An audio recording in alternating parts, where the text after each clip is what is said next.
People are calling. Are you all calling because you can't hear me? People are calling. Did I have volume? I didn't have volume, did I? How often do I do that? Right, okay, thank you for calling and for making me realize that my microphone wasn't on. I just gave you the most profound teachings there was, and of course I forgot to switch my microphone on. It's the way it goes. It's the way it goes. Okay. Thank you guys for calling to tell me that I haven't got my microphone on. You're most probably wondering what this is. I just explained it all to you, and obviously nobody could hear me. I just fell down the stairs. I didn't hit someone in the face. That's what I was trying to say. But anyway, we'll do the usual silent sitting. Thank you so much. That's funny. Okay.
So hello guys, welcome to the live stream. If this is the first time you've ever been on live stream before, then I'm going to tell you how it works. You can ask me questions through Skype, and my Skype address is Lisa Cairns 12. You can see it in the box below. I don't always read the comments on YouTube, sometimes I do, but mostly on Skype. You can send me a friend request now. You can either write or you can call.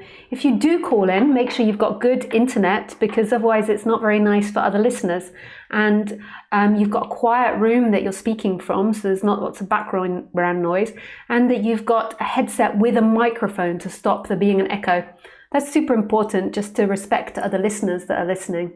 And that you know what you're doing on Skype, like practice on it beforehand, so I don't have to help you and set it up with you. Although if that happens, it happens, we just surrender to it, but it'd be nice if you could do that, just for all the people that listen. Taking care of your community. Yes. What else? I do these talks every Wednesday and Sunday at 6 p.m. French time. Please make sure that you check my website in case I'm traveling. When I'm traveling, I don't do the talks.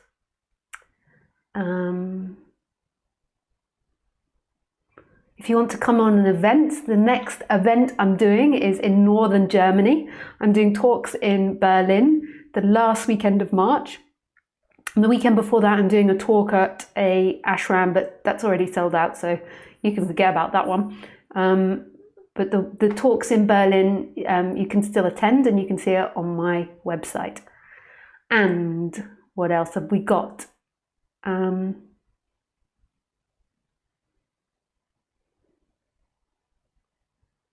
Oh yeah, after that, for Easter this year, I'm doing my yearly retreat in the south of Spain at a beautiful eco resort. So it's very different from lots of resorts you go to. It's an odd off-grid retreat center.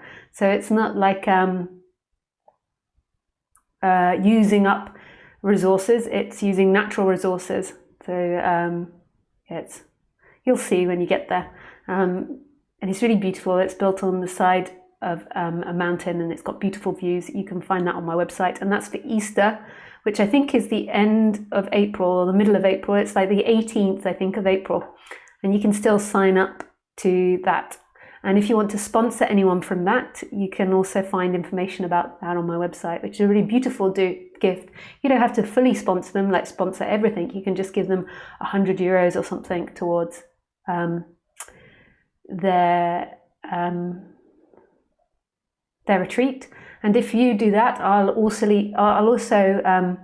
won't match it as in like give the same amount, but I will discount their talks so that they don't have to pay so much for talks and for the extra help that I employ. So I'll give a discount on that. So if you help, I will also help towards it. Yeah.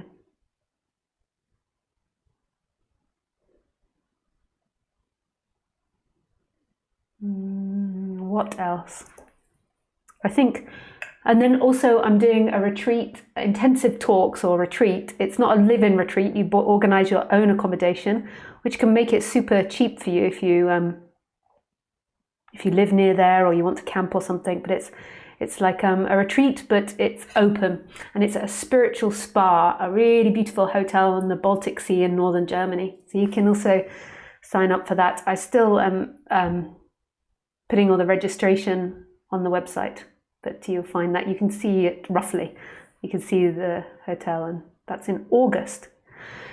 And that is everything I've got planned for this year. You also can sign up and do sessions with me. I was going to make a video recently about how I do sessions, which I will link to my website. Yeah. Just so people know what they're getting into and what they're signing up for. So at the beginning of this talk, if you've been online the whole time, you'll know that I forgot to put my volume on when I first started talking. So I told all these stories about what had happened to me today, how I'd fallen down the stairs. I just, prior to the talk, was shutting my windows and I smelled some burning, so I went down the stairs, and my outside is like a gritted wall. And I fell against the wall and like smashed up my hand. And I was telling this whole story about, but you don't know, it could be that I just hit somebody in the face and you think I'm blah, blah, blah. I went on and on. It must have been like 5 or 10 minutes that I was talking. And then eventually people started calling in, and then I realized there must be some problem for all these people to call in. And I realized that I hadn't put my volume on. And then once I put my volume on, I couldn't re-say what I'd said. Because it just felt fake. Like prior, I was just speaking. It wasn't an agenda. I wasn't trying to be anything. I was just speaking it out, and it was just not coming from any place. It was just coming from this moment, and it wasn't contained in a form or an identity that I was trying to project. It was just coming out. And then when I realized I couldn't repeat it because that wouldn't have been honest to me in the moment. Like I'd already said it, so that was gone for me. So therefore, I just went on and did the silent sitting. And I thought, I never explained to you guys that that's the way I do my talks. Like I always do my talks, or try to do these talks in a really fresh way. So I'm always changing the way I'm teaching and changing my explanations. And I could refine it, so I could rehearse and practice and nail teaching so people intellectually understand it and like have this whole criteria, which could happen, and maybe that'll happen for me in the future. But the way that seems to really resonate with me now, and what really touches my heart, is spontaneous speaking. So I just sit here, I don't plan anything, and then I just let it come up and come out. And it's like love. It's coming out from no boundaries. It's coming out from innocence. It's not that planning things means necessarily a boundary. I'm not saying you can't plan things, but here it just feels like it's spontaneously appearing. Like I don't know what I'm going to say. I don't know what's going to come out, and it's super exciting. I'm right on the edge of nothing, and I'm like, boo, boo, boo, speaking. And I think that some people that are sensitive can feel that's what I do. And it feels like love. Like if you sink into it, it doesn't feel like I'm trying to convince you of anything or push you into a position or make you see it in a certain way. It maybe feels like it's got this boundlessness to it.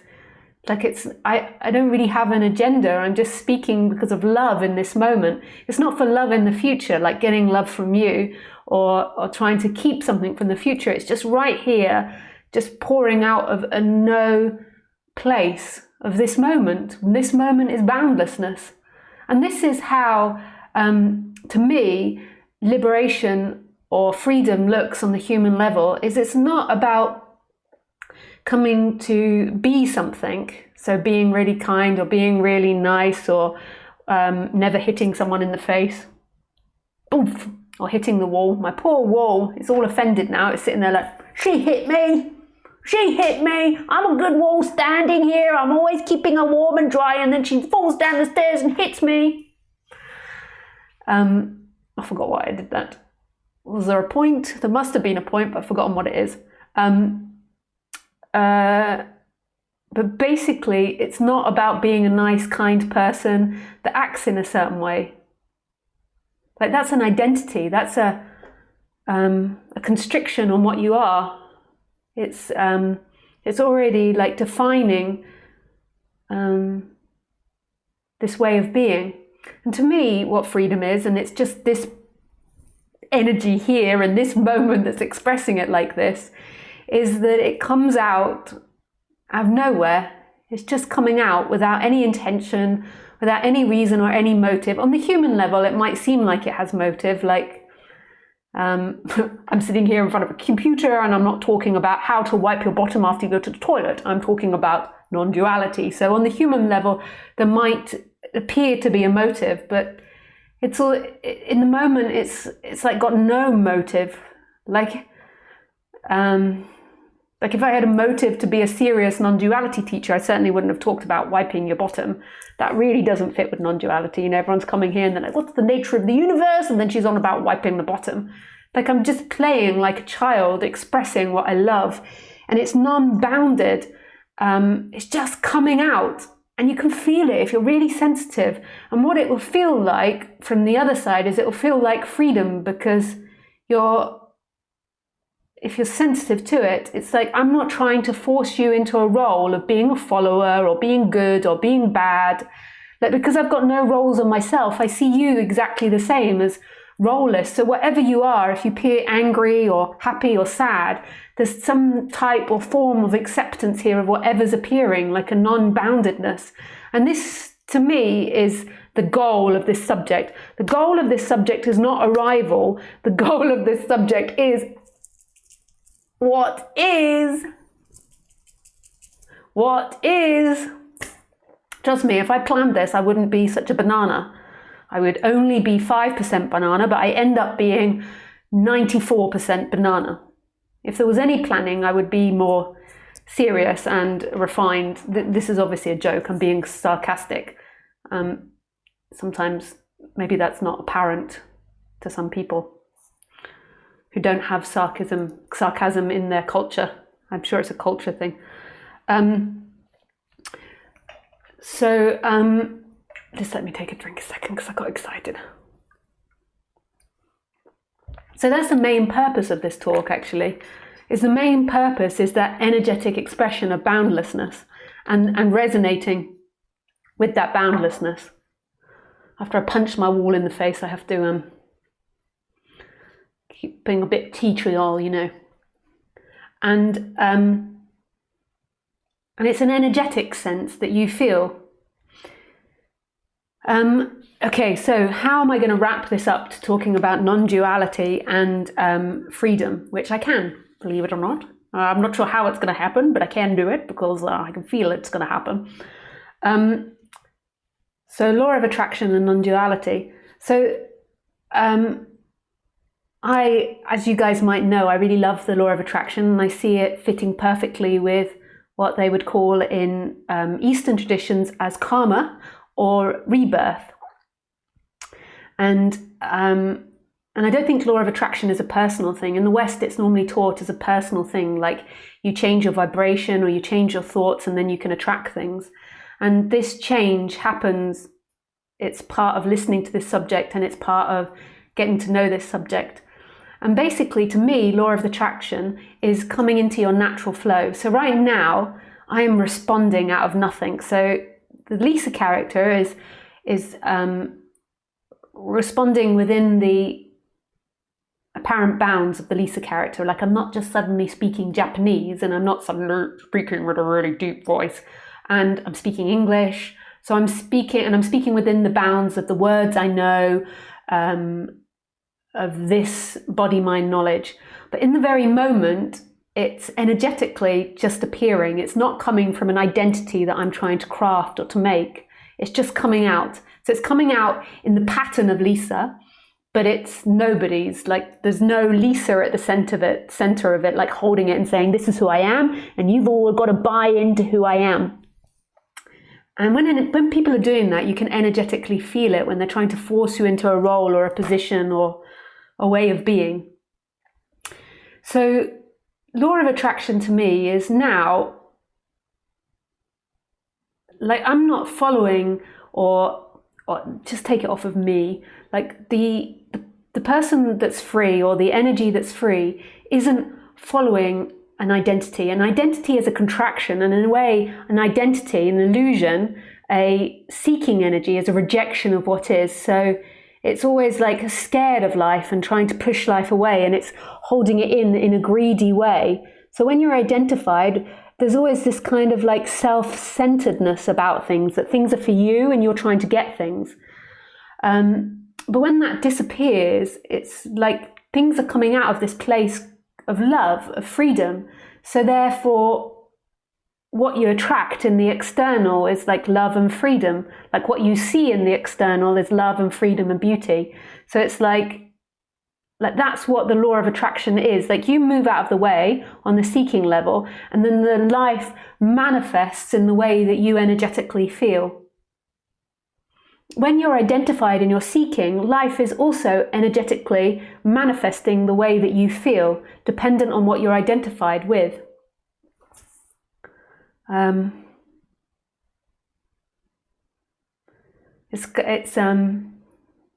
So say if you're identified with a lot of fear, what you'll attract is fear. So say maybe you're afraid of money or something. What you'll attract is disharmony with money.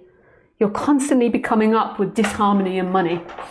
And then the identification will amplify it as well. Like you're identified with trying to get away from fear of money and trying to get to, you're trying to get to lots of money because you're afraid of not having money. And energetically, you're putting that disharmony out in life, and then life will keep producing that disharmony for you. And when there is no identification there, you're still going to have and manifest the way that body responds to life, but the general feeling of it is well-being and trust. So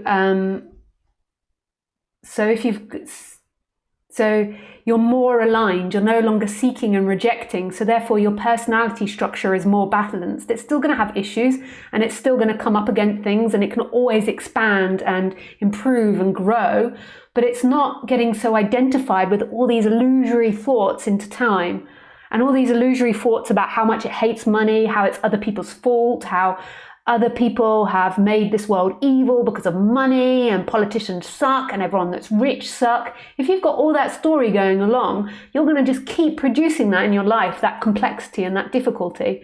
But when everything's coming out of nothing, it's coming out of a base of love. So the personality structure is wanting to vibrate with that person, that feeling of love. Like it's like I'm not sitting here, or you're not sitting there like trying to find fault with everything, because there's this natural well-being, like your essence, the I am consciousness is love.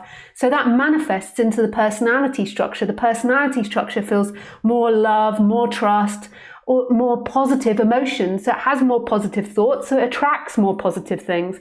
It still has its issues and its conditioning that it can work on, but generally it's more balanced. When you're identified, you've got all these complex stories and all these things you're trying to deny and avoid. And when you try to deny and avoid something, you attract it to you in life. So say if you're a person that fears life being chaos or out of control, you try to deny that and control everything. What you're going to attract in your life is constant chaos. You're constantly going to be like chasing your tail, trying to sort out life and not have chaos, because you'll just see chaos everywhere. Even if you've got a perfect house, it will rain outside and then there'll be dirt outside. You'll be like, and then your partner will come in and walk in mud and you'll be like, oh! And you'll constantly be in this sense that life is chaotic. And then through life, when you don't deal with these things, you create it more and more and more. And by the time you're in your 60s and 70s, life is just constantly chaotic and overwhelming. And you actually feel and get stuck, like you can't do things and you can't control it. And so there's this very complex and difficult feeling. As you begin to let go of that sense of self and undo these things, balance the character, and there's this energetic let go of it, your natural being, your essence is love and letting go, letting go. Consciousness is constantly letting go. It holds on to nothing. And then the I am is love. So beingness, who you are, is love and watching and knowing and consciousness of this. And then the personality structure grows more and more into that. And when you're not seeking to avoid things, things become a lot more simpler, because you're like, well, that's what it is. And you're not focusing on that. You're dealing with something that's painful and then you're getting over it. When you're stuck in something being painful for like 3 days and like constantly repeating it in your head, that's all you're bringing towards you. Your inside and outside world are the same. And this isn't just what law of attraction says in the West. This is also what karma says. This is what Buddhism says. This is what Hinduism says, that the way that you think and feel is the way you see the outside world, because you see the outside world through these instruments called bodies. So if you've got a really fearful body, the whole world is fearful. If you've got a really hateful body, the whole world is hateful. If there's no identification and the body is balanced, which normally go hand in hand, that the body is more balanced, it still has unevenness, but more balanced, and there's not that seeking energy, there's not that identification with form, and with something, then your natural essence is love. Like constantly there is this like this groundedness, this knowing, this deep knowing. It's not even mental, it's like energetical, of emptiness and love, of not holding on to anything, of nothing being you. You're everything and you're nothing. And it's love and it's emptiness. And when there's this deep knowing and grounding in this, then the personality structure forms more to that. And the feeling is one of love and well-being. So the outside world is of love and well-being. Obviously, your personality structure is still going to deal with things. Like when I walk Khaleesi, I do not like the cows escaping from their pen and coming on the path. This is scary for me. So there's still things that you can expand to. And if I didn't have that response and I didn't feel cows were friendly, I know there would be no disharmony. They wouldn't ever chase me and there'd be no disharmony. But because I know I have a fearful reaction, I'm aware there's a chance they'll chase me. There's the law of attraction. So then I'm like, pretend you're a tree, pretend you're an arbor, tree, I'm a tree. Or I quickly walk the other way. I'm like,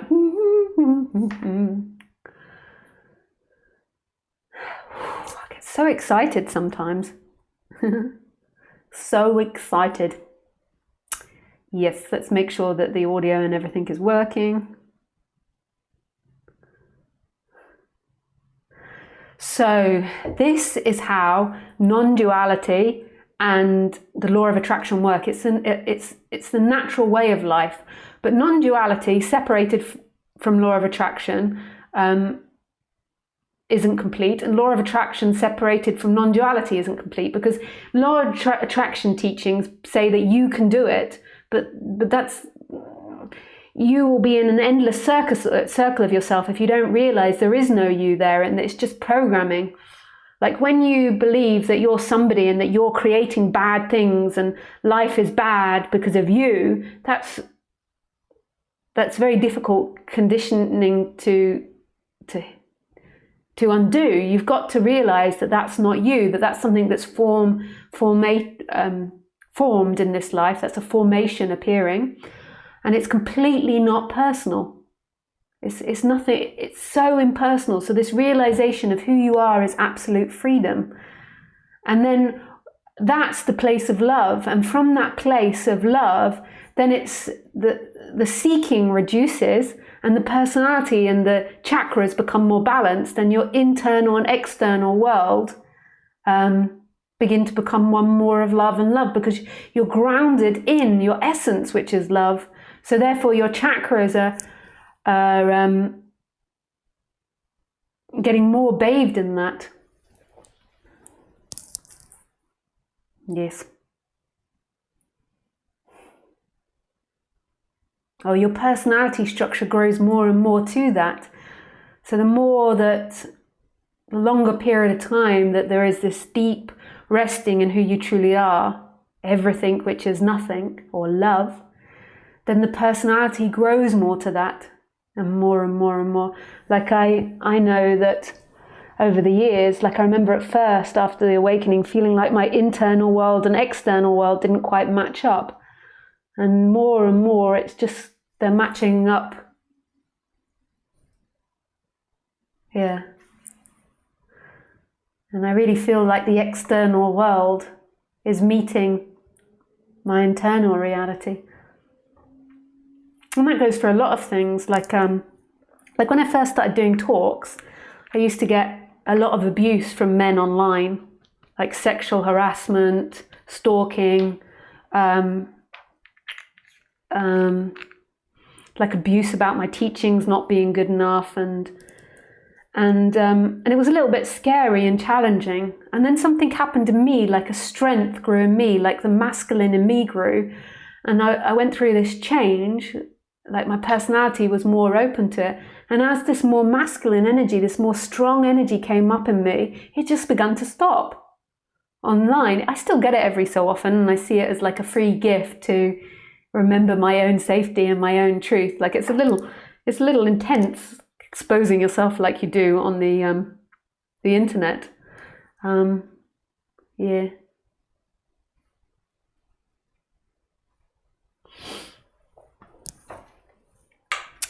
And so life is always giving you opportunities. You know, you think that the challenges in your life are bad things and why did they happen to you? But seen properly and seen with love, they're seen as something that can help you expand and change and grow more into, on the human level, into that love of who you are, which is the absolute. But know that law of attraction never works without deeply knowing who you are. When I work with people in one-to-one sessions, basically what a lot of I'm doing is trying to get them to see their associations with their feeling body and with their thoughts. So settling it down. I also talk about non-duality at parts in the session as well, but I concentrate more on pointing out their connections in their thought, because I feel like they can resonate with the non-duality online. They can hear it online, and it's like a resonance thing. I do talk about it in the one-to-one sessions, but I spend more time just like association. So like, say they come to the session, say they've got a problem with their father, and every time they're with their father, there's disharmony and they want to get out of that. So then I just go through it, like looking at their associations, like what is it you feel when you see your father?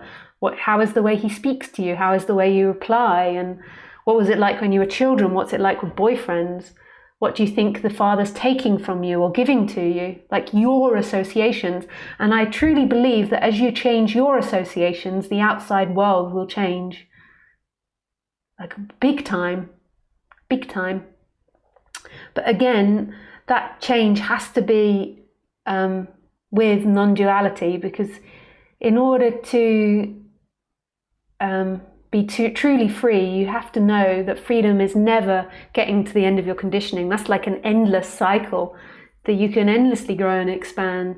The true freedom is right here, is that speaking comes from nowhere. Speaking is free. The seeing comes from nowhere. The feeling comes from nowhere. That everything's arising from this moment, which is love.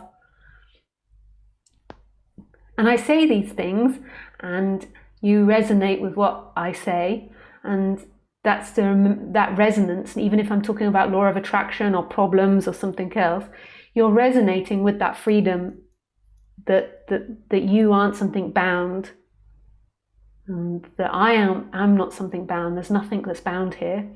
And then also on the intellectual level, you're learning how to expand yourself on the human level. Because when you're stuck in seeking, or when you're going from seeking to freedom,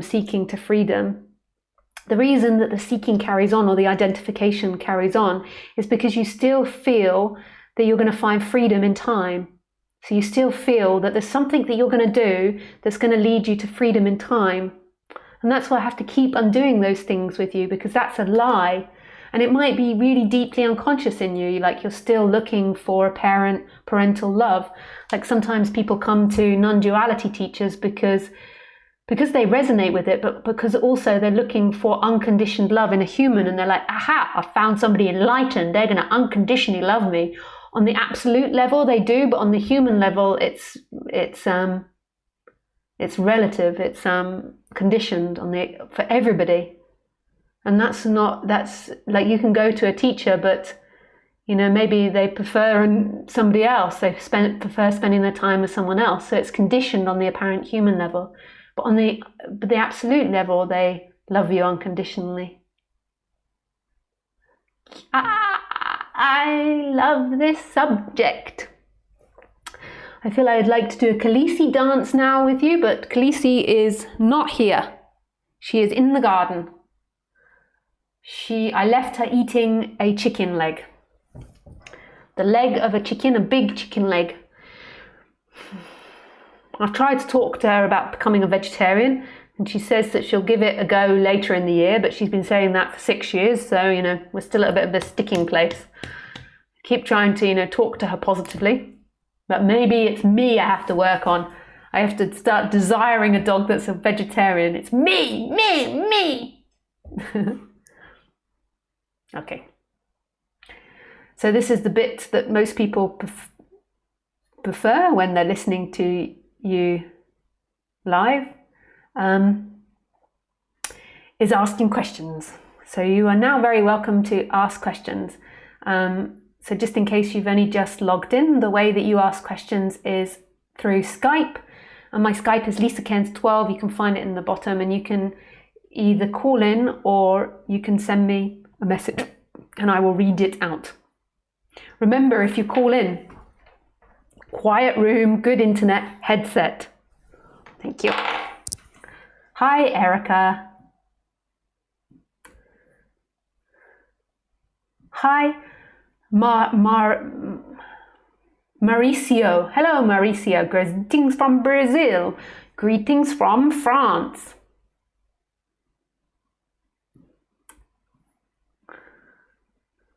Leonore. Oh, no sound. Thanks, Leonore, for saying silent movie. I did that for quite some time. Lisa doing a silent movie. Called you so you might hear it. Yeah, thank you, Raphael. That worked for those people that called me. Yes. Yes. Sound okay now. Fine now. Yes. Thank you. Yes. Edith, I see you tomorrow.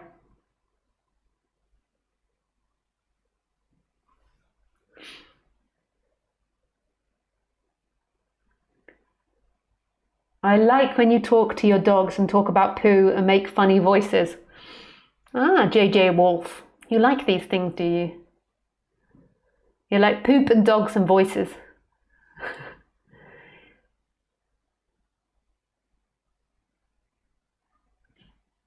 Hi, Vlad. Hi, Lisa. It's Vlad. Lisa, in my experience, I realise that the biggest fear people have is the fear of love and who they truly are, which I think they are the same thing. Is this our biggest fear, and why?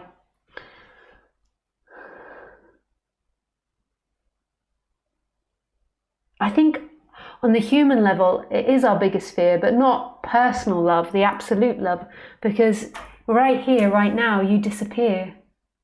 So it's kind of like death for the illusory you, because who are you? It's total love. And to see somebody in that, to see someone without any time, to look at someone and really see them for who they are, which is no thing, not a thing. They're speaking and the speaking is free now. They are seeing and their seeing is free now. Their actions are free now. Normally, we're always seeing someone in a timeline of who we need them to be to fulfill us, who we want them to be to fulfill us, rather than the true love of who they are, which is nobody.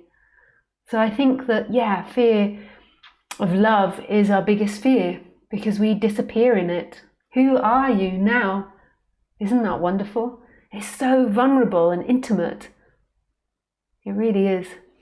Thank you for your question, Vlad. Can you talk about money, please? Yes, I can talk about money, mer, not burr. That's my dyslexia. Like, I looked at your name and it's mer. So then I twiddled it around in my brain. It's often happening when I'm talking as well. If you listen, I often am getting my words slightly wrong. It's maybe why I'm more popular in non-native English-speaking countries, because I don't realise that I get my English wrong time to time, whereas the English speaker was like, that's a joke. I think I'm most popular in America. But in Europe, I'm most probably more popular in Germany than in the UK. I think I'm quite popular in the UK, but I think more Germany and like Netherlands and stuff.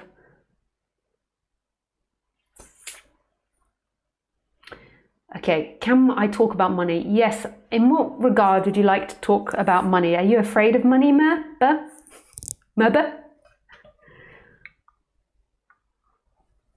You tell me what you would like to know about money and I will tell you it. I'm from Chile, Argentina. Oh, nice. That sounds very exotic to me. Maybe France sounds very exotic to you.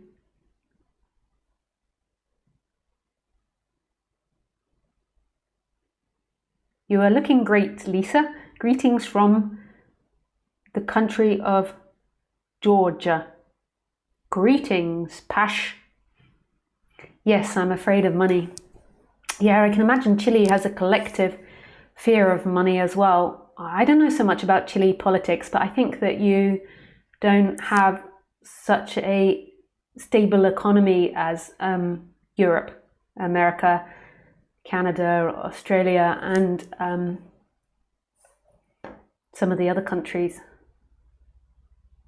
in the world. It might be projection though, I might be wrong, but I have a feeling that your economy isn't so stable and that you have a lot of poverty. So you'll pick that up energetically from people around you. We're always picking up our environment and what people feel around us. It's whether you or not you identify with it and you believe in it, whether it becomes a problem or not.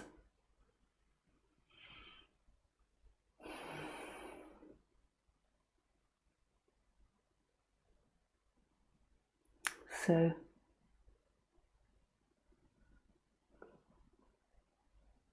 money is really a very interesting thing psychologically, because we have made up money. So humans have made up what money is to us and what it means. So our money, I think, is like an IOU. So instead of like me going to the person that grows rice and swapping it with a bag of non-duality, so I go with my bag in non-duality, and then I go up to them and I'm like, would you like to swap some non-duality for a bag of rice? And they're like, okay, we'll do a swap. So instead of us having to swap like that, I can go to the guy with the rice and I can pay with money. He gives me the rice, and then he doesn't have to have non-duality in return. He can go to someone else and trade. So it's actually a way of us trading, and a smart way of us trading. So we don't have to trade with what we have. So I don't have to go up to someone and be like, would you like to swap my switch for this or that for this? So it's a way in which we can be more selective about what we buy or what we trade. So it was a way of our communities like growing and existing together. So really, money doesn't exist. It's an IOU, and it could be equally inside the computer. We could do it all digitally, and we don't ever have to have money printed. So it's like we just have IOUs in our bank. IOU, you owe me. Or we just have a number in our bank, and everything. And then everything isn't inherent price. We again make up the price. So we say what is worthy and what is not. And sometimes things have bigger prices and sometimes less. It's not actually dependent on the item. It's dependent on what people will pay for it. So then we have this thing called competition as well. And competition seems to have been healthy for us in the sense that the competition helps prices stay low or prices go high. It depends on what you need. And it keeps the market moving. But if you take money personally, then it can be quite a scary thing. I think there's lots of things that I need to break down in this conversation. So we really believe on the personal level, like when we identify with our form, we also identify with our wealth and our status. And we look at it as a status, like we're constantly looking the way people are dressed and the car they drive, and we're judging them at what their status is. So if I had like really shitty clothes on and a really messy background, you would judge like how high and low I am compared to other people. Because we're into spirituality, we've maybe let go of a lot of our judgments around money, but we're doing it like in comparison to others, where we are, where our pecking order is on the money level. And we tend to, in our society, have like a negative projection onto people that have less money and a more positive projection onto people that have a bit more money. We tend to also have a negative projection onto people that are really rich because we're jealous, but there's like a wanting to get to the really rich point. And money equals a few things. It equals love. So how well loved you are in your society and how well appreciated you are. So you're more appreciated the more money, the more successful you are, unless you're super rich and then people hate you.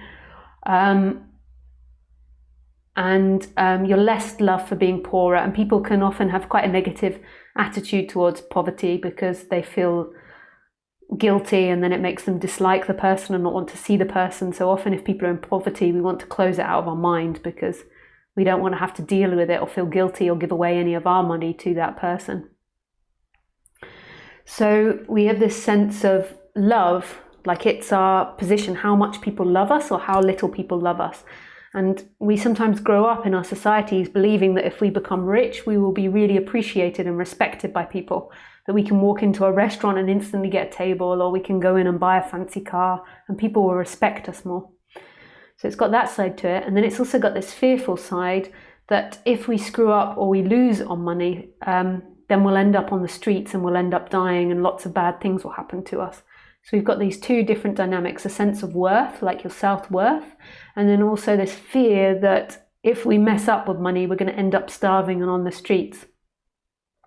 That doesn't really happen in Europe, so I don't really have the experience of that. The only way I've got an experience of that is from being in India and being in Asia, of like really experiencing poverty and people being really poor. But in Europe, we're kind of protected by our governments to quite a big extent. In a lot of European countries, you only really have to be homeless if you are a drug addict or mentally ill, because you can't do the paperwork to like sign on, and you can't stay committed to getting a house, because it can sometimes take quite a while. You have to live on in a shelter until you get the house. Although I've, again, never done that. I did go on benefits when I first left university while I was looking for a job. I used to have to sign on every week, and I think I got £40 a week spending money. No, £60, I think. 60 English pounds spending money a week. And then they paid for my rent, which was like £100. That's amazing, eh? It obviously doesn't work like it's hard to sustain that, but on a very basic, after I left university, I could sustain that and live very, very poorly. And that was back in 2001 or two. So, and normally also in Europe, we have relatives or friends also that have money. So mentally, we don't have such a fear around that. It has its other problems. People in Europe, I find, are so ungrateful for what they have. It really is really sad. They're like the luckiest of all the humans on this planet in terms of like health and money and security. And the Europeans sometimes have such a terrible attitude and constantly are looking about like bad things about their society. Like we grow up and we have education, we have health, we have all these things. And I know it can be improved, but if you look at history, it's really freaking amazing that we, as these generations, get this. And of course we can improve it, and it's great that we focus on that. But a lot of people in Europe feel like they've been cheated, which is such a bizarre attitude that it produces. Like they have this attitude that they've been cheated, or that it's not good enough, or that their society or culture did them out of something. Funny mentality. But if they were to travel and to go to other places in the world, they would come back and be like, oh my God, thank you for being late for Europe, or thank you for, I don't think America's like Europe, Canada. I think America's not the same. It doesn't have the same social security. Yeah.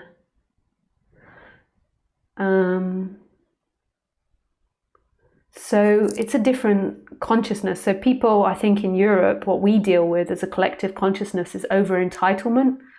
I think that people in Europe and maybe more Western countries, they feel overly entitled, which is a whole different dynamic that they've identified with.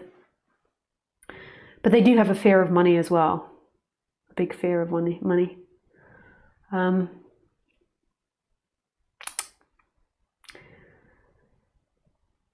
So, like attracts like. I'm sorry to say that with a big smile, but we all have to come to terms with it. And I still sometimes have to work on improving my relationship with money. My relationship where I have struggles with money is not actually so much to do with money.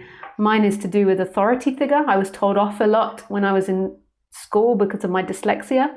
And so mine's more like I sometimes get afraid of authority figures. So sometimes I make my life complicated because I try so hard to get it right, like to get my business and my living taxes and my money and everything set up right, that I actually think that I put too much effort into it, and I actually make more paperwork and it more complicated for myself. Whereas rather if I just was more sort of laid back, I think it would work out easier. Like I think I overcomplicated myself for myself sometimes. So that's a different dynamic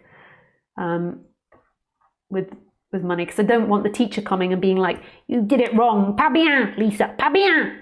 I'm like, I think I do too much paperwork. But that's a different thing. It's not so much fear of money, it's the fear of the teacher coming and spanking my bottom or making me stand in the corner. Like, go and face the wall. Okay. So this is what you have to do. So I know that this dynamic can come up in my personality structure. And so my tendency is to overdo it, to over complicate things for myself. Now, when that energy comes up, the trick to it is registering it. So knowing that that's the energy coming up. What happens in most people, and this is pointing, so this means it's very important, is that you aren't aware that a dynamic's coming up. This is where knowing your body is really helpful. The body never lies. So when your body is hurting, there's more than likely specific thoughts that are arising, and you just got to get to know the system. So somebody else that is over concerned about getting in trouble, what they would do is they wouldn't be aware that that's the problem. What might happen in them is that they have a dislike for authority, or they moan a lot about the authority. And then maybe they do the opposite. Maybe they purposely don't do things as like, suck on that authority, stick it to the man. Whatever the dynamic is. But they're not conscious that deep down they're afraid of authority, or they're afraid of the authority taking away their money, or them being in trouble, or them having to pay out money. And so they do all these things, and in a way they keep encouraging that dynamic, they keep encouraging that negativity, and they keep attracting it to them because they can't see that's what's happening. So what they have to do is recognize it. That is the key. Recognize that you're in a dynamic, and the way you recognize it is your body is hurting. If your body is hurting, if you're feeling exhausted and your body is uncomfortable, then it's more than likely you're in a dynamic. Then if you can't feel it and you can't work it out, look at what your thoughts are saying. What are your thoughts hating? What are your thoughts wanting to think about? Like they're worried about paperwork, or they're worried about this, or they're worried about that. And then begin to match it up with your body and get deeper into it. So begin to realize that you're feeling vulnerable. So what are you feeling vulnerable about? Somebody's going to tell me off. I'm going to get in trouble. I'm going to get money taken away from me. I'm going to be abandoned. I'm going to be by myself. I'm going to be lonely. So your deepest thought in all of that interaction, so it looks like on the surface that you hate authority, but on the deepest feeling level, you feel lonely. You're afraid of being by yourself, and they're like so different. What happens in the seeking energy is this seeking energy is constantly looking to confirm that the outside is wrong, that authority is bad, and it's constantly making problems with authority, like getting into arguments with people, hating on your boss, telling people off, constantly like, aren't they terrible? Like creating gossip to get the boss in trouble, to get allies against the boss. Really, the boss is vibrating in them a big sense of loneliness, but they have no consciousness of it. They're so convinced that, say, the boss or the tax man or the government are really bad. Like, you know these characters, you see them, and it feels uncomfortable when you meet them and when you see them doing it.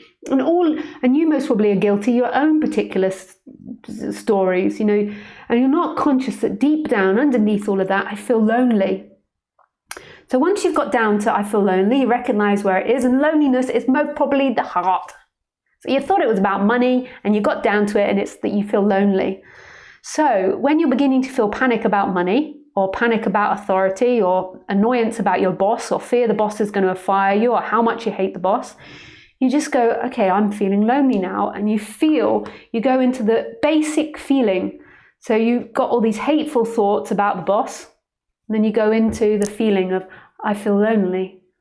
And you just allow yourself to reside in that feeling, I feel lonely. And you just really admit it to yourself. And your thoughts want to keep coming up, making out your boss is an asshole, boss is an asshole. And then you bring it back down to I feel lonely. And you give it space. You give that feeling space rather than running away. So that is seeking. That is seeking. That energy is that you feel the feeling of loneliness, and then you create this whole story, and then you're constantly chasing after demonizing the boss. That is the very act of seeking. That's when you create this false identity and you live in this illusory world of bullshit. It's like got nothing to do with anything. All that's important, what is you feel lonely. At some place in your life, you've picked it up, this feeling of loneliness, and then you've projected it all onto this hatred, which has made you feel more lonely, and then you feel more hateful, more lonely, more hateful, bigger stories. By the time you're 60, you hate all bosses, all governments, and you never want anything to do with this fucking shit world again. And you believe it's true, and that's all you attract to yourself in your life. Is all that dynamic. That's all you see everywhere in the world, because your brain and the outside world are one and the same thing. So what is it that we do? Well, let me tell you. I'm beginning to be a poet. You have to go down to that feeling. You have to get really used to feeling loneliness. Allow it to be there, so you stop. You're not always running away from it, telling all these bullshit stories about who you hate, or who's done this to you, or why that's happening, or how you're better than this person, or blah, blah, blah, blah, blah. You just come really down to loneliness. So you notice when you're with your friends, the impulse to start moaning about someone, and then you just say, oh, I feel lonely, to yourself. You can even admit it to other people. And then this is the best part, you begin to ask that loneliness, what does it want? What does loneliness want? And then you allow that. I want to feel loved. I want to feel connected. I want to feel intimacy. And then you allow, when you're ready, that positivity to fill you up. It's like the chakras got out of balance, so you allow it to fill you up. And really, you don't need to do anything in the external life, because your nature is to feel connected and love and free and trust. So it's just about residing in that. But you had this loneliness feeling, you've identified, and then you've really encouraged it. So now you're just trying to bring out the positive feelings of that chakra area. And then your essence, so this moment, is love and connection. So you just say that. So on the human level you want that, but also know that's who you are on the ultimate level, is love and connection and intimacy, non-division. And on the human level, that's what your chakra wants as well. And you give yourself that. You are allowed to trust that bad things aren't going to happen to you. You're allowed to trust yourself as what is. You're allowed to trust others around you, that good things will come. And you don't need to keep going into all these projections and fears about loneliness. But when I say this, know that I'm giving you a description of something that happens. This isn't actually you that does it. I know that sounds so confusing, but this is something that happens as you begin to wake up. It naturally begins to happen that you stop getting lost in bullshit and bullshit. Like when people are arguing with me, well, they don't argue with me, they start writing abusive comments on the internet. I know it's from a seeking dynamic. Because why would they care so much? So it's like they see me and I remind them of a woman that dumped them, or they can't get love from me, or they feel jealous, or they feel abandoned, or they feel hate, or they feel insignificant or belittled, or they feel like I'm fake. And then they begin to start putting hate on the internet, and it's their own heart. And that's how they feel about themselves, projected outwards. And then they come across me and they really believe that I'm taking something from them. How could I possibly take anything from you? Now, I know we didn't talk about money there. I don't know why I didn't use money as an example, but I went off on the boss one. But basically, you have to come back what does money make you feel? Come back to the most deepest feeling. Like for a lot of people, I think it makes them feel like they can't trust life, like life is untrustworthy. And that's not true, because who you truly are is life. So you get to that feeling. So if on the surface, it's like projection that things will go wrong with money, you're going to run out, you can't pay this bill, blah, blah, blah, blah, blah, and all these fearful thoughts.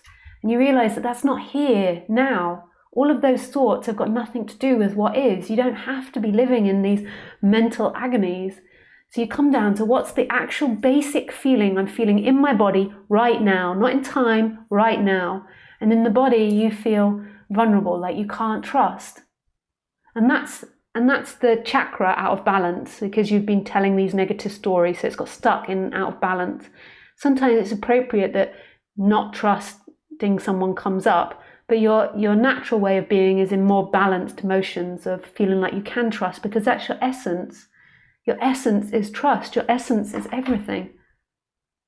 So your natural balance is positivity on the human level, because you've got nothing to be afraid of. Everything you are is here. So then you feel the feeling, I can't trust. That maybe is in the belly, the lower belly. Maybe it's in your heart. You find out where it is. And then you say it to yourself, and you notice that tendency to go off on rants about how bad things are going to happen to you. And you pour the energy back. I can trust. I am love. I can trust. So you pull it back into, I don't feel trust. I'm going to be alone. Bad things are going to happen to me. And then trust that if you go into that vibration of who you are, which is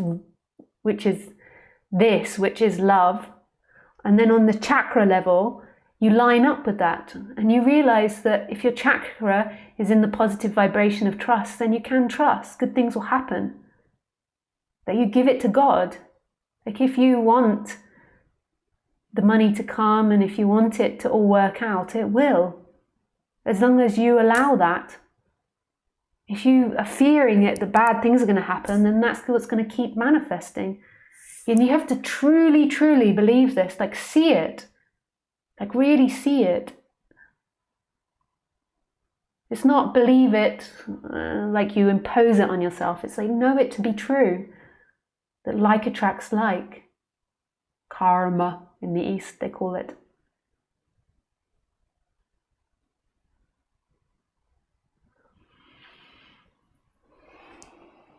Okay, thank you for your question. That was my bit about money.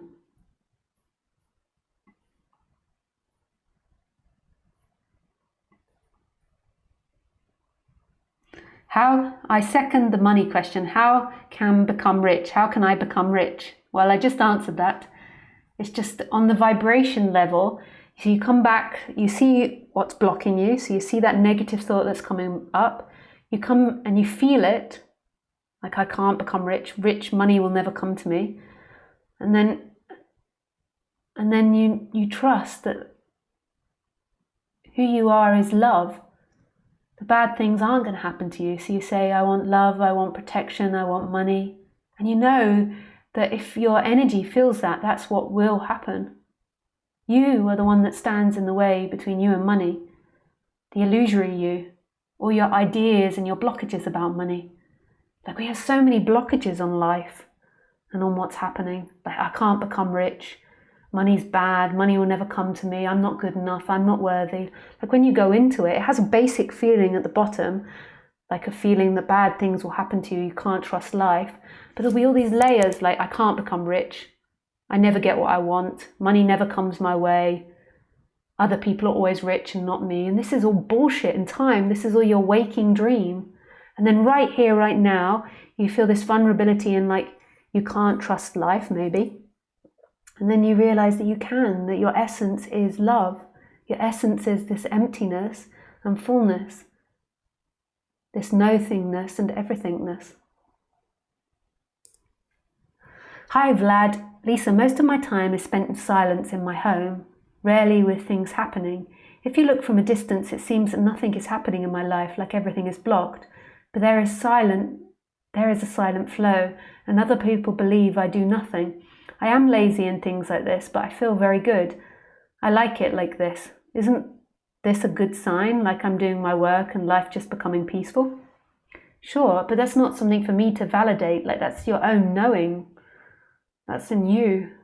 Whatever the other people think is what they think.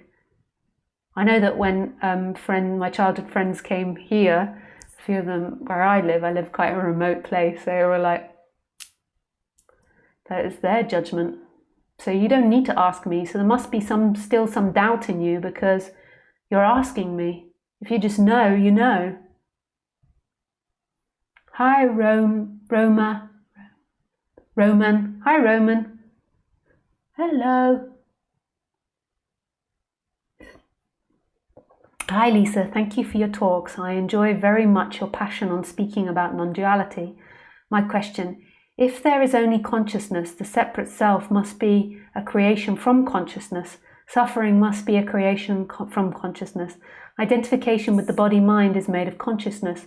Obviously, consciousness likes to experience limitation. So why looking for enlightenment? Can you please speak about? Thank you, Roman from Spain. Roman Marbella, Spain. P.S. If life is an unpersonal process, my question makes no sense. Yeah, life is completely impersonal. So suffering and identification rises from consciousness, and then from consciousness arises the impulse to undo it all, to undo the suffering. And the reason that consciousness, I don't think consciousness is consciously creating, it's spontaneously creating, and it's a formation that's happened, the suffering human, and now the formation is to undo it. Some teachers like to say it's because it's the only way for consciousness to become conscious of itself, to identify, to then see that that's not who you are. So the dog just is home, but it doesn't know that it is home. It just is home. The animals, the trees, nature is just home, but it doesn't know it's home. Whereas because the human left home, when it goes back home, it knows what home is because it's got the comparison of apparently being in ignorance. But I don't know. It's something that's happening. Consciousness is undoing its lie. I feel more it's just something that arose in humanity, and because the humans suffer, and because we as a society have become more stable, then we can begin to ask the questions of why are we alive. We don't have to hunt so desperately for food and for our environment, so we can concentrate more on why we're alive and why is all of this happening, which are amazing questions. So it's something that's formed. I see it more of a formation, but each to your own. I put the information out there and take what you like. But lovely to meet you both. I presume that's two people, Roman and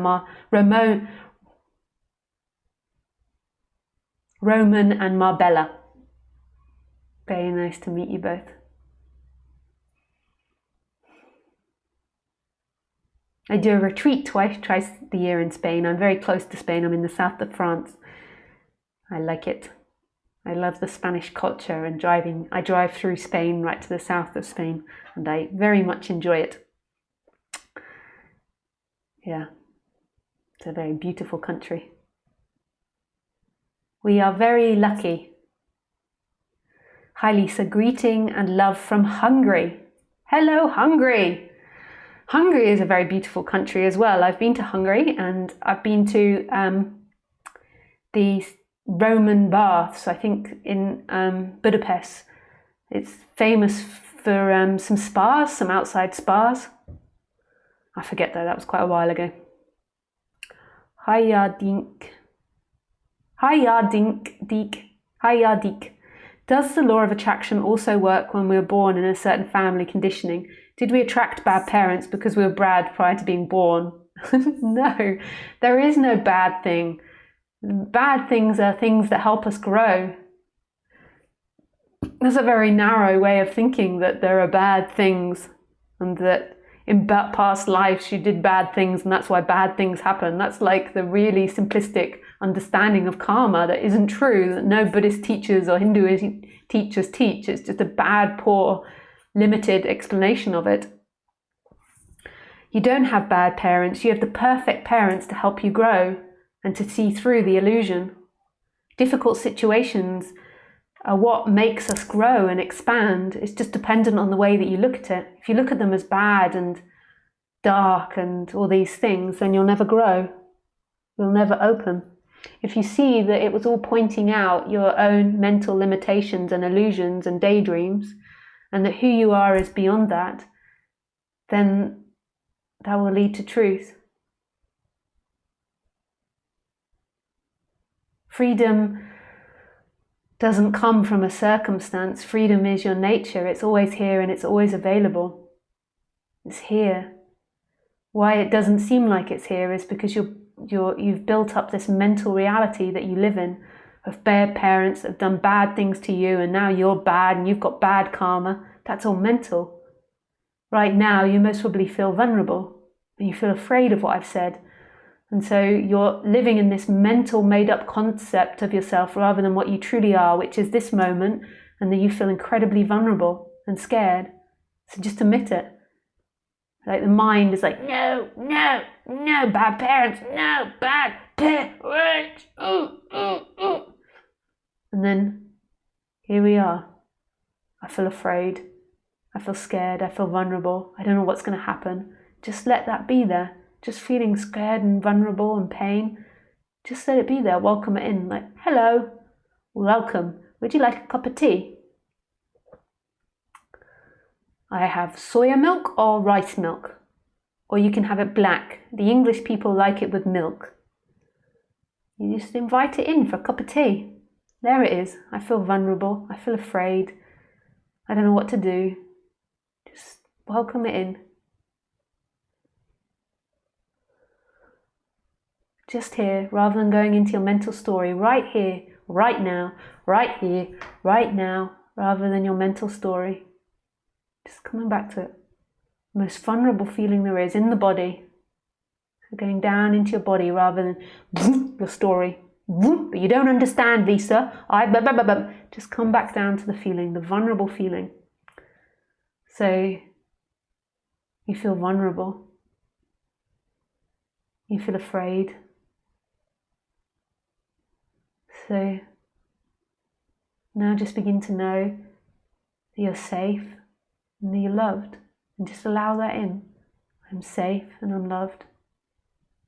Because that's your essence. Like consciousness, who you truly are, is supporting every part of you. There's nothing that's ever happened to you that's outside of you. There isn't this world out there that's waiting to hurt you. Everything is supporting you. Everything is touching you. There is no inside and outside world. There is everything. So everything you look at is you. Everything you hear is you. And then inside your body, you're divided and you're hating your own image. You're hating the sound of my voice or what I say. But what I say, the sound of my voice, is a reflection of you. The sound, I can hear the river. I live near a river. The light, the computer, the humming of the computer. This is who you are.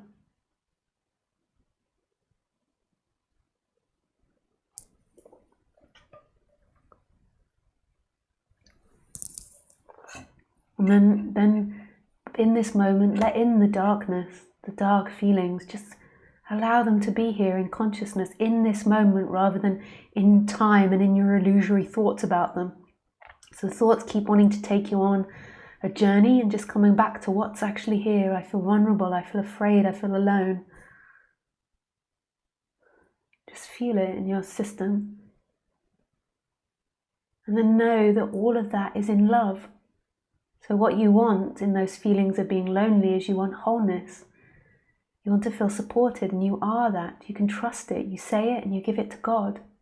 That's your nature, that's your essence, your companionship.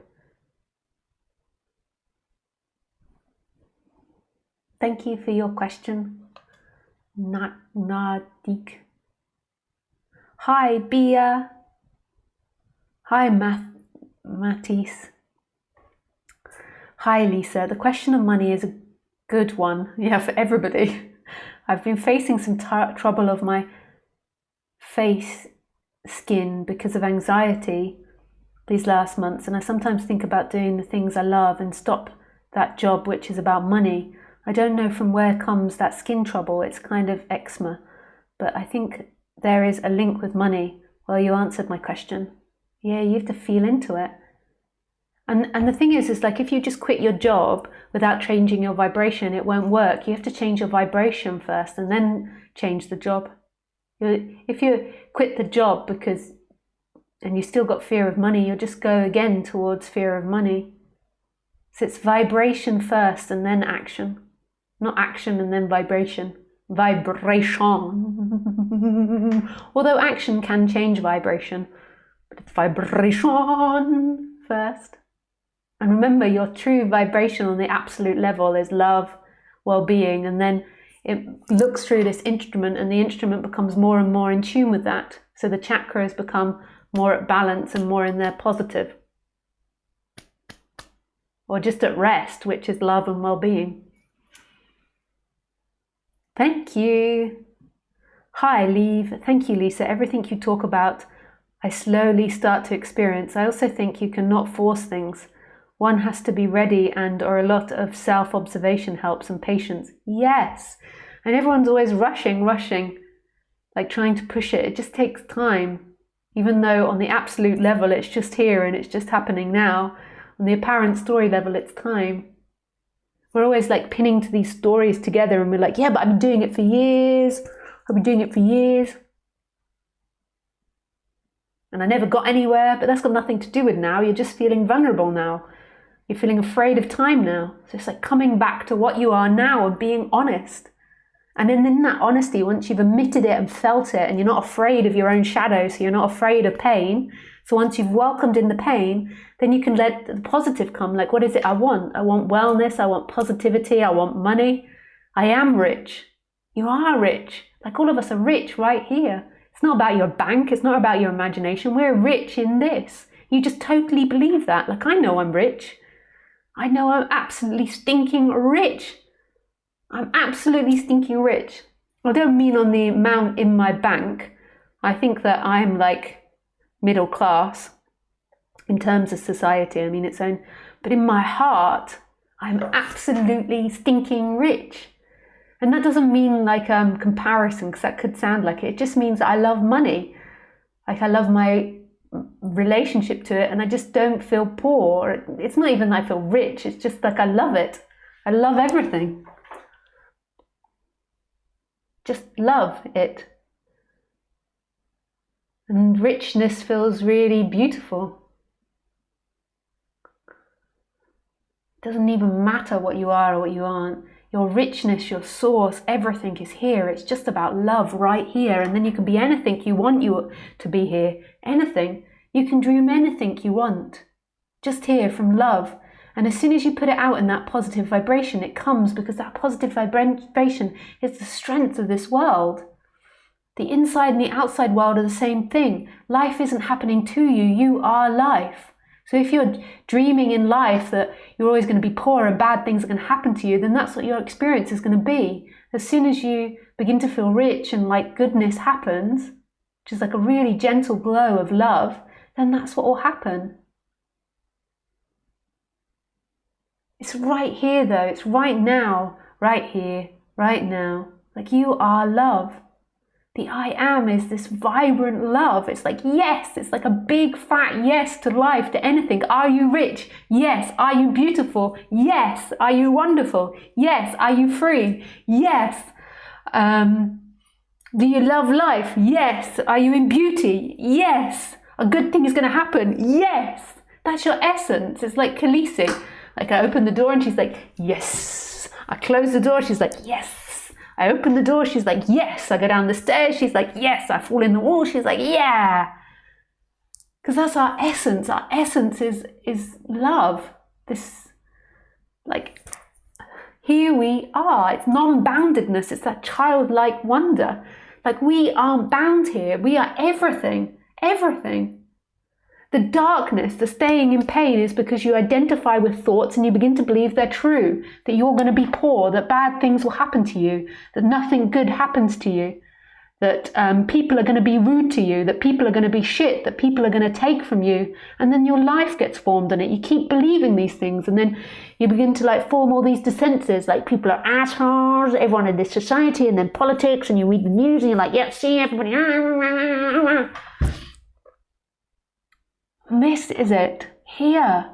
This is the freedom right here. Your essence is already free, and then everything you think about is kind of wants to go towards love. Obviously, there's some things that are painful and sad, like it's super sad seeing people in India that were poor and slavery, and my heart goes out to it. And then I come to this feeling of like, so when I see it, I focus so much on wanting love and freedom for them. And then my heart just vibrates with so much love. And that is so much better than thinking about all their hells, or if I was like that, or darkness. This is how we change the world.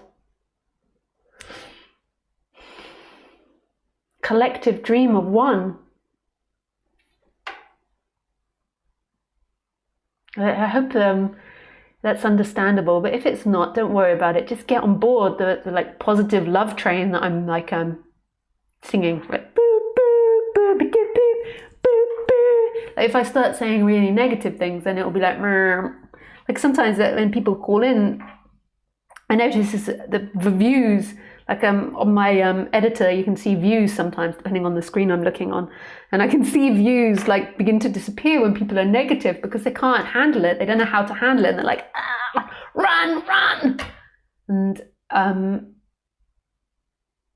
maybe for some people it's a relief, but that it's brought up, the negative. But it's like we're so open to these energetic resonance, and so you can just resonate with this positivity. Like I used to get into such stupid thought patterns. I used to think that I couldn't be happy unless other people were happy. Like I was selfish for being happy if the rest of the world was suffering. Like all these types of things, and that created my personality structure. And so in the moment, I wasn't truly expressing from this unboundless present moment. I was expressing from this identity that was seeking to stay unhappy while other people are unhappy. And then when I looked into it, I could see there was also fear of other people seeing my happiness, or other people being jealous or putting me down if I was happy. Yatta ba ba la ba. Boop boop boop beep beep. Okay. I love you, Carmela. Yes, it is. Thank you for pointing on self. With pleasure, Alexander. I love your quote. We suffer because we always are looking for the limitations in the limitation. But if there is only consciousness, it must be consciousness looking for limitations in limitation. Yeah. But consciousness doesn't contain a brain, so it's not consciously doing it. It's like creating patterns.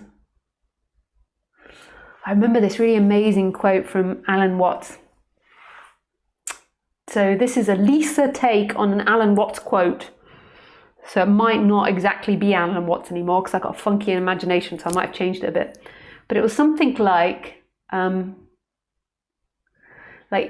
he said, you've got to imagine the universe like a bottle of ink that's been thrown against. So that it's been thrown against the wall. So it's a bottle of black ink and it's been thrown against the wall. And this is the Big Bang in expression. So apparently there's this Big Bang, and then it's like expanding. And so it seems like the relative, the life reflects the absolute. Like the relative life is constantly expanding. So our universe is expanding, the humans are expanding, evolution is expanding, knowledge is expanding. All these things are expanding, and it seems to be what happens in life, and it's kind of reflecting back our absolute nature. So Alan Watts says that life is like this bottle of ink, and the Big Bang and the expression of the universe is like this bottle of ink being thrown against a wall. And it happens instantaneously, which is true. Everything is instant. You never experience yesterday and tomorrow, this moment, last moment and next moment. You only ever experience now, so this instant. So everything is on the ultimate level instantaneous. So, and it also, he says, so it's thrown against the wall, and then it's all instant. But on the human world, in the human world, we seem to go through it chronologically. Science also says this too. So it's like one still image that happens, and then the human moves through it like this, as if it's looking through it through time. And then so the Big Bang happens, and in the middle it's like one big black mass of stuff. And then as you get further and further out, everything gets more detailed. Like you begin to see these lines and these patterns forming as you move further out. And Alan Watts says that the human is like this complicated pattern right at the end. You know, when you throw and you get like a drop and it sort of circles round. And the human is like right at the end of that big splat on the wall. And it's like this really complicated detail expression. And then we take it personally and we think like consciousness is seeing limitation and we say all these complex things. Whereas I think of it more like consciousness is expressing spontaneously, and then we get to see all the patterns of it. And one of the patterns of it is like consciousness waking up to itself again, because it's experiencing every possibility. So it's experiencing the possibility of being limited, and then realizing that it's not limited. Yeah. So hopefully that was understandable. I don't know, I'm not really paying attention when I speak. You know, it's like when you're creating art or painting art, you just are like boom and speaking. So I don't really know what I've said afterwards. I'm like, just like when you paint, you're totally lost in the painting. You're just painting. And then if someone asks you afterwards, what did you just do? You can't really remember it because you're not using that part of your brain. You're just in expression. I kind of do these things and I'm like, does that make sense? Hey, Ella.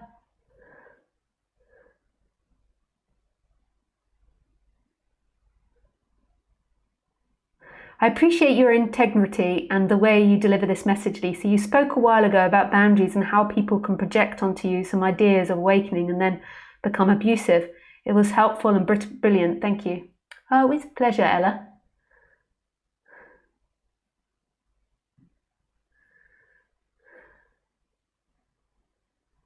Great observation. This is from Thomas. Could not agree with you more about the general lack of gratitude here in the materially wealthy part of the world. Maybe it takes proper suffering to appreciate, or possibly it's a disconnect from more tightly knit communities and nature itself. That's so beautiful, Lisa. The collective dream of one. Whoa. Yeah, I don't know. It's interesting to reflect on the lack of gratitude.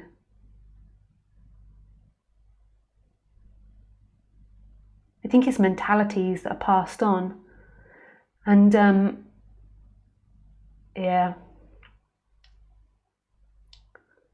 also maybe disconnect from nature, but I don't know necessarily if it is that. I don't know. We could reflect on that endlessly. And I'm sure there is actually no possible answer. There's just like all these different ideas and all of them play some part. I just love that idea, like knowledge is infinite. So that means any perspective we have on why Europeans aren't so grateful is infinite, because knowledge is infinite. So therefore our perspective on it is infinite. Like if you think about it, it could go on infinitely, because we speak a lot on conditions and behaviors, but if you knew more about the body and the makeup of the body, you could go into so much detail down to bacteria and then particles, and infinitely complicated. And then the start of the universe as to why something happens. It's really magical. But maybe that's enough now. I've done a lot of talking and there's no more questions as well.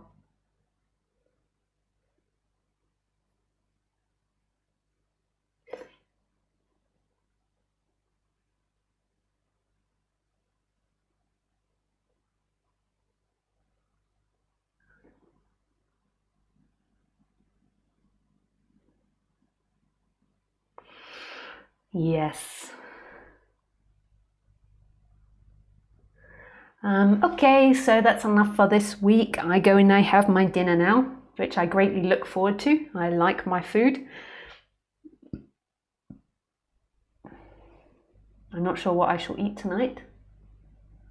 Food. I love you very much, and I wish you everything. With all my heart, I wish you everything. Thank you, guys. Bye.